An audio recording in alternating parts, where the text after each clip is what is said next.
మా యొక్క కూడా ప్రజానికం అందరూ కూడా అమ్మ మాంకాళి అమ్మవారిని నమ్ముకొని తమ యొక్క జీవన ప్రయాణాన్ని సాగించడం జరుగుతుంది. ఏ ఒక్క కార్యక్రమం కూడా వారు మొదలు పెడితే పెళ్లి కానీ మరియు ఏ కార్యక్రమాలు కూడా మొదలు పెట్టినా కూడా అమ్మవారి యొక్క ఆశీస్సులు తీసుకొని ఆ యొక్క కార్యక్రమాలు చేయడం జరుగుతుంది.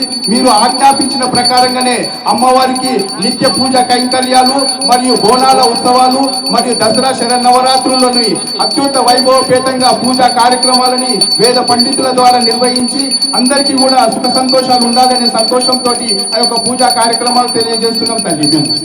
ఆనందమే, సంతోషమే. ప్రతి ఇంటి నుంచి బాధ లేని ఇల్లు లేదు.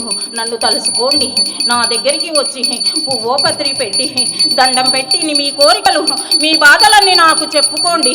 చెప్పుకుంటే నేను వాళ్ళ వెంబడి ఉండి వాళ్ళ బాధలన్నీ కడతీర్చి వాళ్ళ కాపాడి వాళ్లకు అన్నం పెట్టేటంత శక్తినిస్తాను రా బాలుడా.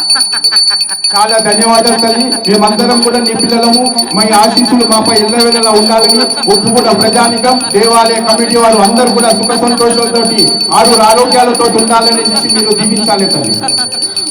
5 వారాలు నాకు సాకలు వ్యాపారిళ్ళతోటి సాకలు పోసి గుమ్మానికి వ్యాపారిళ్ళు కట్టుకొని పసుపు కుంకుమలు పెట్టుకొని నాకు వచ్చి సాక పోయాలి రా బాలుడా.